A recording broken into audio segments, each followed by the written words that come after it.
Hello, beautiful souls. Welcome to our end of days, and that's DAZE. As usual, just one continuous stream, just filming. We have interruptions; it happens.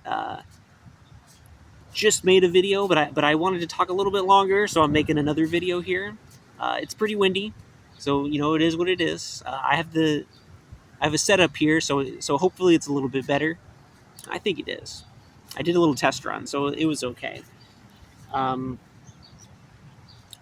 I had an encounter earlier today. It was from a different video, earlier in the day, and it reminded me of this conflict that I've seen. And I'm putting it through the lens of Christianity, but that's just because it's kind of what I grew up with. It's the environment that I grew up in. It probably could be applied to maybe any religion. Uh, but it's this division of like masculine and feminine energies. And so the feminine energy, it's kind of mysterious. All right, it doesn't operate like the masculine energy. It operates in a very different way. Um, and this is kind of where disparity, where I see like the church has done something really interesting, you guys. I think in a lot of cases, just from my own experience, there's a lot of projection. Okay, what um, because there's wounded feminine energy. I'm not denying that. All right, but a lot of the bedlam in the world is from, I would say, hyperactive, overactive, wounded masculine energy. All right, and it's an energy which is very very controlling, um, and it doesn't recognize itself as part of the feminine. And so this is also why I say in my videos too, the masculine and the feminine, like, they're joined together. They're already joined together. All right. Even being a biological male, I have feminine energy. All right. Otherwise, I wouldn't be capable of having feelings. All right. I wouldn't be, in my opinion, I wouldn't be capable of life. All right. And it's the same for us all. It's just like how feminine energy. All right. You can have boundaries. You can do things on your own because you do have masculine energy. All right. And maybe naturally biological men have more masculine energy than feminine energy, and vice versa for the biological women. And I'm a little bit more open to what I would call the soul path, where there might be biological men who are extremely, you know, tapped into feminine energy, and their feminine energy might be even more than their masculine energy. And I'm not here to say whether that's healthy or unhealthy for these individuals. Okay, I'm not here in judgment. I don't know. I'm not walking their path. I do think that there is an importance to recognize ourselves. All right, and if you are one of those energies where you have a strong love and identification with the opposite gender energy that you are biologically born with, my suggestion would be to forgive yourself and to see that it's okay to be the other gender. Right? It's okay to be yourself, because yourself is this unification of this energy. All right, and that's why I think self acceptance is so important. you know um, and along these lines, all right, so continuing with this and kind of what I said before, um, and I apologize, it's super windy, and so I'm hoping, if the camera shakes, it shakes. I have this umbrella here which is blocking out most of the wind, but it is still super windy, you guys. Anyway, getting back on subject, right? The masculine energy, I feel like, has been more controlling when it comes to society, and it has been hyperactive and forcing itself and the feminine energy to act in a certain way, yeah, in a very controlling way. And the I would say the especially detached masculine energy uses emotional manipulation. All right, and it's a whole thing, because guess what? There's a part of them which I want to be nice here for viewers, but just like they get off on that stuff, shaming others. All right, and it's this weird kind of pattern that I've seen where because they've been abused. All right, like almost almost unilaterally, you guys, and I laugh because it's just so sad. Where the people who are abusers have been abused. All right, and so it's this weird, super weird pattern. In many ways, I could have become an abuser. All right.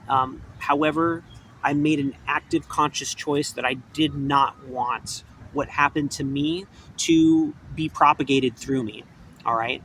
Very active choice with that, and you know, in my opinion, it served me well. You know, and I feel clean with it. I feel good about that. And in so many ways, it hasn't been easy. All right, it's been difficult in many ways, but overall, it's worth it. Like this is why I call it work, too, where it takes effort.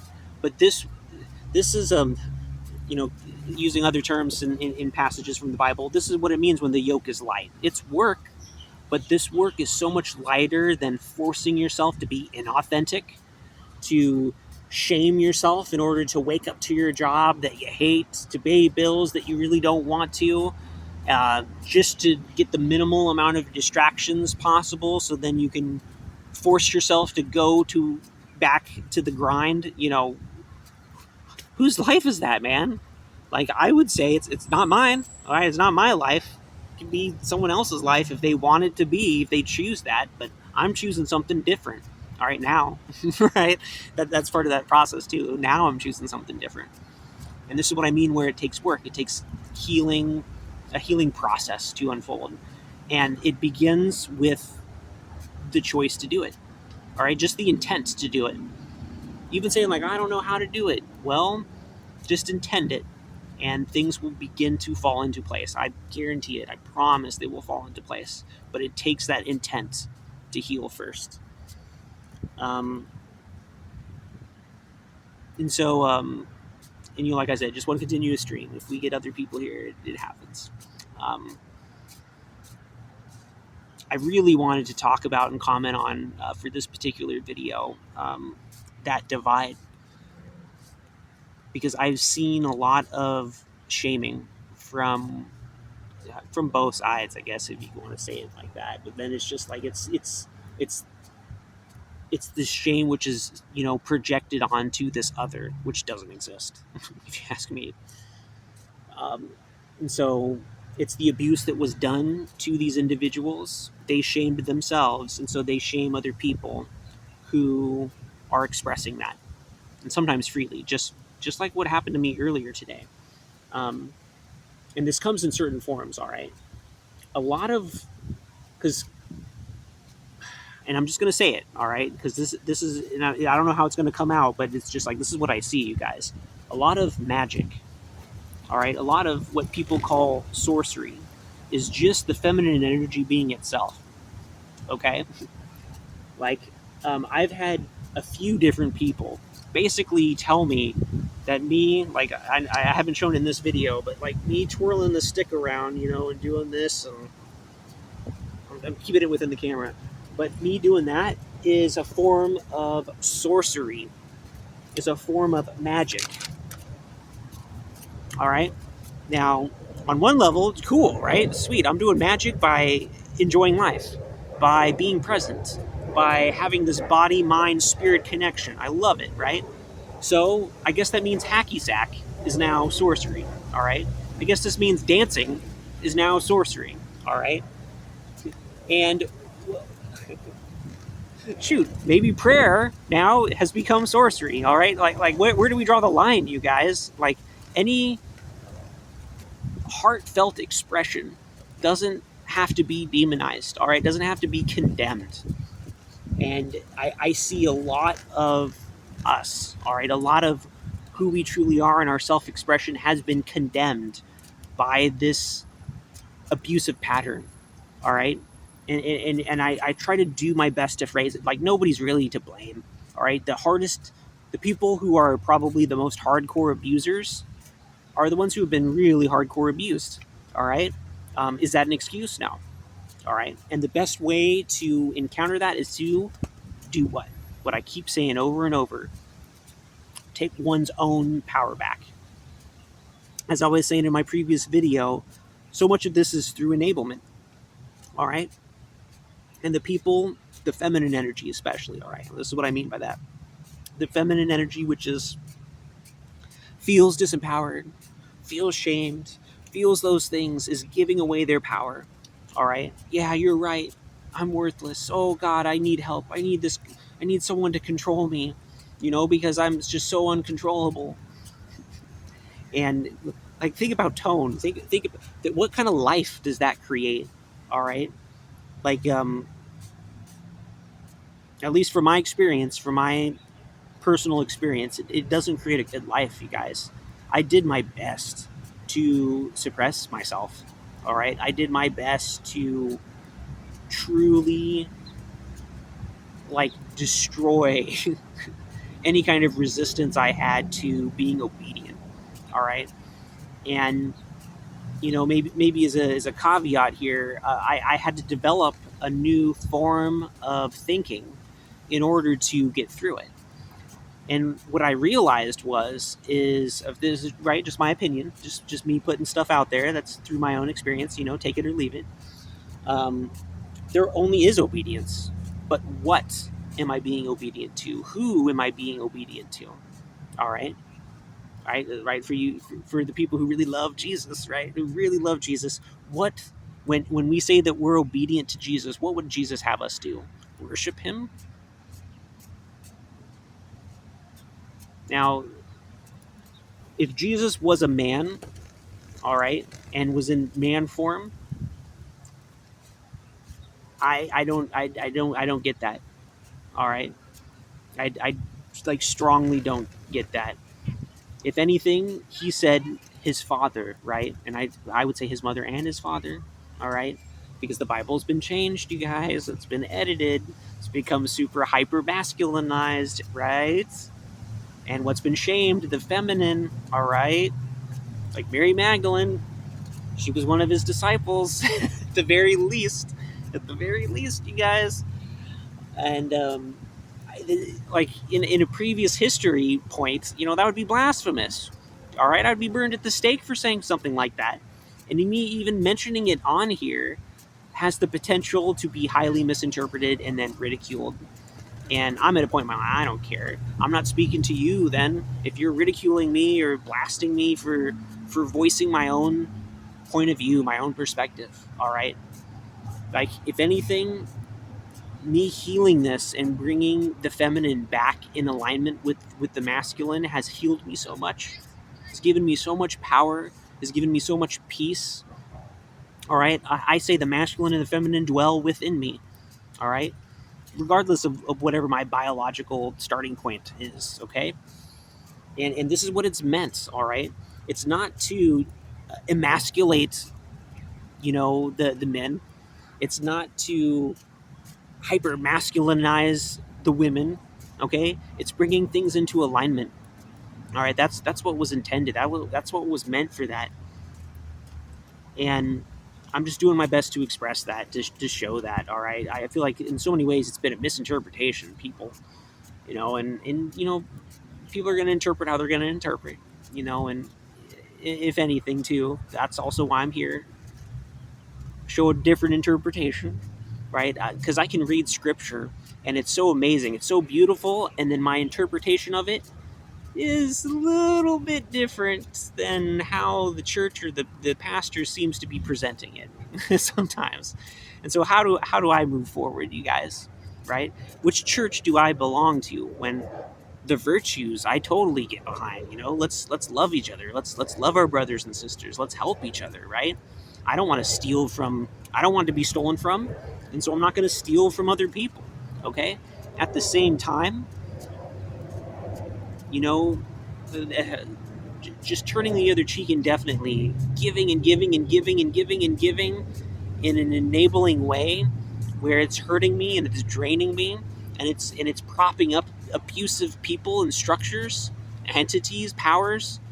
what I would say wounded masculines who really probably need to look within themselves, um, and get in touch with their own feminine power, their own nature, because we're all comprised of it, you guys. We're all comprised of it. And on the opposite end, the wounded feminines, man, get in touch with your inner masculine power. You have the power, right? You have the power. You can you can move forward. You can do things that you never thought were possible. All right, and you don't need anyone's permission. You don't. All right, you can ask permission from God if you want. And this is I stand by this, man. Yes, have communion with God constantly. That's what it means to pray ceaselessly. All right, pray and just continue when you're walking, when you're moving. This is just this communion that we have with God all the time. All right, like that's what I mean by that. And on my channel, I constantly say, what is God? God is the one absolute. There's only one absolute. That's it. All right. In this context, right, we're saying God. God is the one absolute. And is God masculine or feminine? Yes. This is what I mean when I say there is only one absolute, okay? And so we're all coming from different places. We can all heal. And I feel like we all deserve heaven. And I feel like we can have heaven on earth here. All right, we can. And to certain extents, certain individuals are already living that. If you go in the new age, I don't like that word, but the new age religions, they talk about the different dimensions and 5D, and I feel like there's a little bit of an air of truth with that, but just as much as Christianity, that where I agree with aspects of it, and I also agree with aspects of the new age religions. I also disagree with things, and I think that sometimes they're twisted out of context by the same wounded masculine, by the same wounded feminine. All right.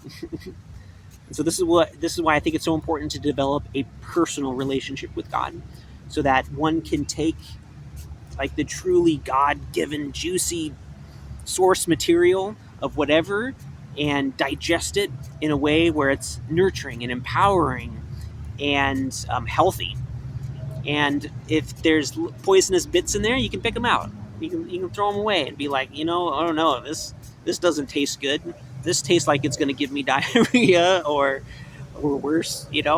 So I'll take this thing out, and that's the beauty.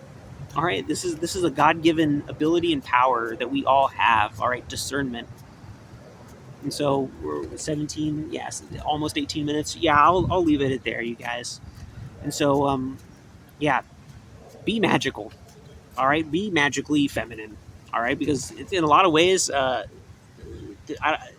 the masculine's just practical. The masculine's very technical, and it's beautiful. It's beautiful that technicality, that structure that the masculine energy provides. It has a certain kind of power and stability that we all need, and the feminine has this flowing, beautiful, mysterious kind of way of being, and getting in touch with that is beautiful. We need that.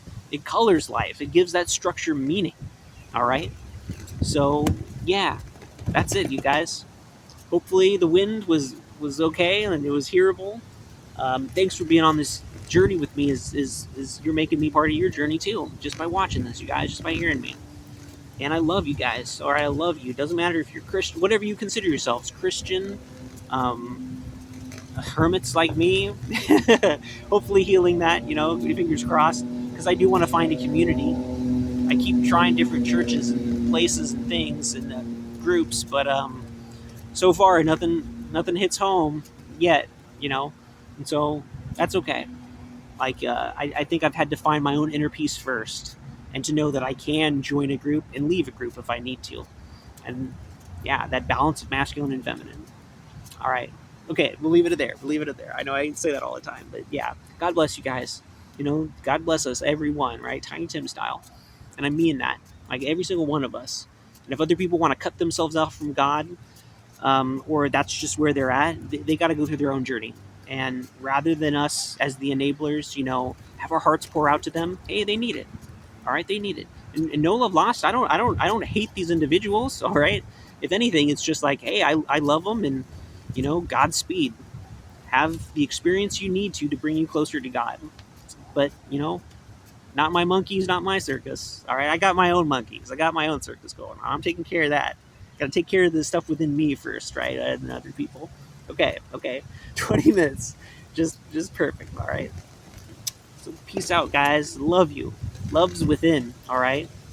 And uh, as I say, when I say catch you on the flip side, we start out on the wounded side, you guys.